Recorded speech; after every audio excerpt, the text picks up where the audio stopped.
Hello বন্ধুরা, আজকে আমি একটি রোগ নিয়ে আলোচনা করব। রোগটির নাম হলো ক্ষৌরকুণ্ড বা দাড়িতে ইরাপশন। এই রোগটি সাধারণত নাপিতের খুর থেকে জন্ম হয়।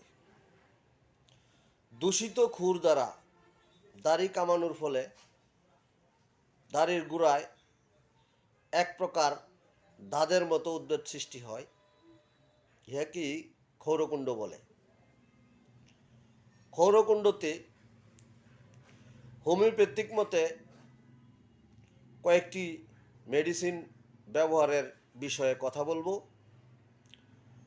প্রথমে যে মেডিসিনটি নিয়ে কথা বলতে চাই সেটি হলো সালফার আয়োড। ক্ষৌরকুণ্ড বা দাড়িতে ইরাপশনে ইহা একটি অভ্যর্থ ঔষধ। এই ওষুধটি আপনারা 30 শক্তি হলে রোজ 2 বার খাবেন খালি পেটে। আর যদি 200 শক্তি হয় তাহলে রোজ 1 বার খাবেন।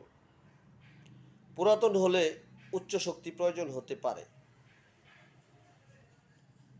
দ্বিতীয় যে ওষুধটি সম্বন্ধে আলোচনা করব সেই ওষুধটির নাম হলো সাইকিউটা ভিরুসা।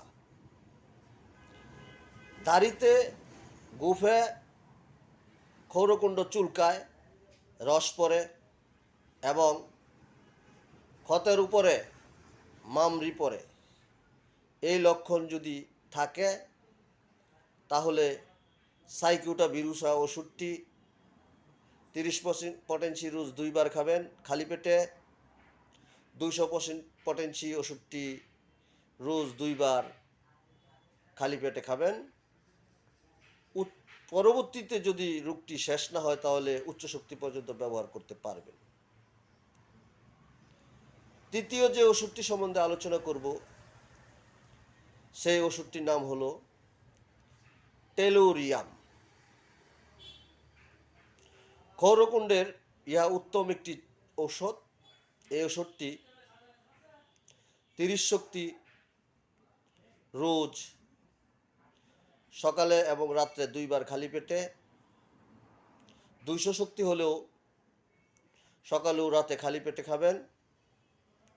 যদি 200 শক্তিতে কাজ না হয় তাহলে পর্যায়ক্রমে 1 m, 10 m, cm পর্যন্ত ব্যবহার করা যেতে পারে।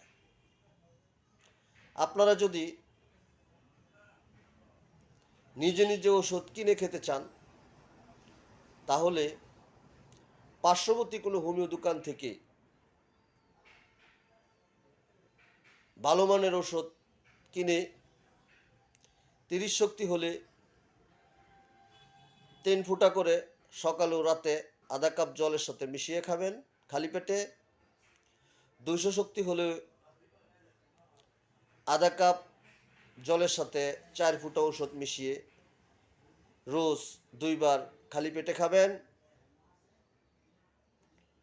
আর যদি 1000 শক্তি হয় সপ্তাহে 1 ডোজ 4 ফুটা আধা কাপ ঠান্ডা পানিতে মিশিয়ে খাবেন।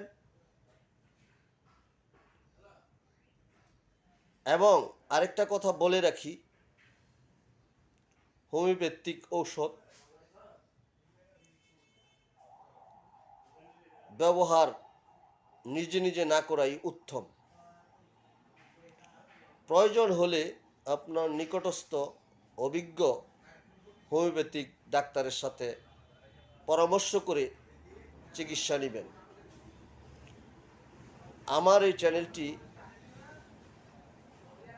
যদি আপনি দেখে থাকেন তাহলে সাবস্ক্রাইব করে নেবেন এবং বেল বাটনে একটি চাপ দিবেন। আমি যখনই ভিডিও ছাড়ব তখন অটোমেটিক আপনার নোটিফিকেশনে আমার ভিডিওটি চলে যাবে। ধন্যবাদ সকলকে।